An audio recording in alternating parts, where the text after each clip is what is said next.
नमस्कार दोस्तों। आज की इस वीडियो में हम सीखने वाले हैं वृत्त के त्रिज्यखंड का क्षेत्रफल निकालना। तो यहाँ पे एक हमारे पास वृत्त है और बोला है 6 सेंटीमीटर त्रिज्या वाले एक वृत्त के एक त्रिज्यखंड का क्षेत्रफल ज्ञात कीजिए जिसका कोण 60 डिग्री है। तो हम पहले त्रिज्यखंड बनाते हैं। यहाँ हमने बनाया है, त्रिज्या खींची है, एक हमने दूसरी त्रिज्या खींची है और जो कोण बना है वो आपका 60 डिग्री है। जो कोण बना है वो 60 डिग्री है। अब इसके अंदर का जो पूरा हिस्सा है, इसके अंदर का जो पूरा हिस्सा है वो आपका त्रिज्यखंड है, लघु त्रिज्यखंड। आपको 60 डिग्री वाला है ज्ञात करना है। ये आपका त्रिज्यखंड है और ये आपका बड़ा त्रिज्यखंड है। तो आपको यहाँ पे अंदर वाला त्रिज्यखंड ज्ञात करना है, अंदर वाला हिस्सा ज्ञात करना है।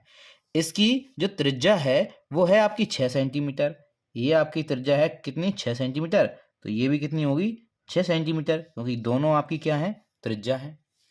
जब भी आपको त्रिज्या और कोण मिल जाता है आप त्रिज्यखंड का क्षेत्रफल आसानी से निकाल सकते हैं।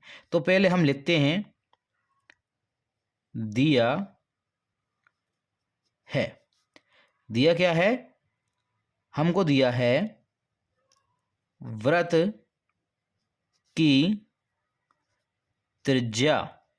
वृत्त की त्रिज्या जिसको हम r से दर्शाते हैं, r बराबर कितना हो जाएगा?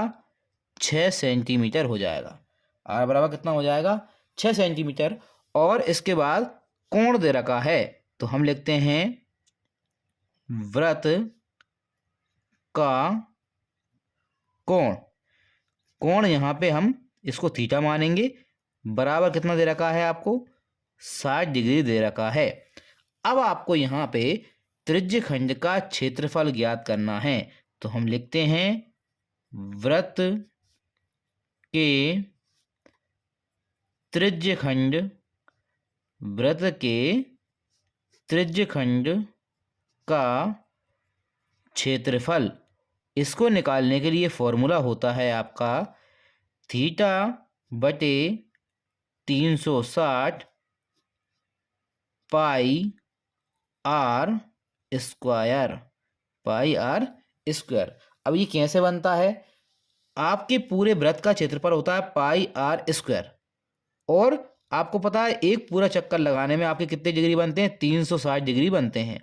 तो 360 में आपको जितने डिग्री का निकालना है, जैसे इसमें 60 डिग्री का निकालना है तो पूरे पाई आर स्क्वायर में से हमने 360 डिग्री में से हमने 60 डिग्री का निकालना है। तो आपका 60 डिग्री ऊपर आ जाएगा, 360 डिग्री नीचे आ जाएगा। इस प्रकार से ये फॉर्मूला बन जाता है।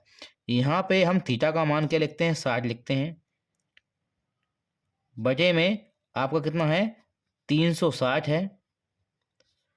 पाई की वैल्यू 22/7 होती है, 22/7। अगर आपको क्वेश्चन में 22/7 दी हुई रहती है या फिर आपको 3.14 दी हुई रहेगी, अगर दी हुई नहीं है तो आपको 22/7 ही लिखना है। यहाँ आपके पास r का स्क्वायर है तो r हमारे पास कितना है? 6 है।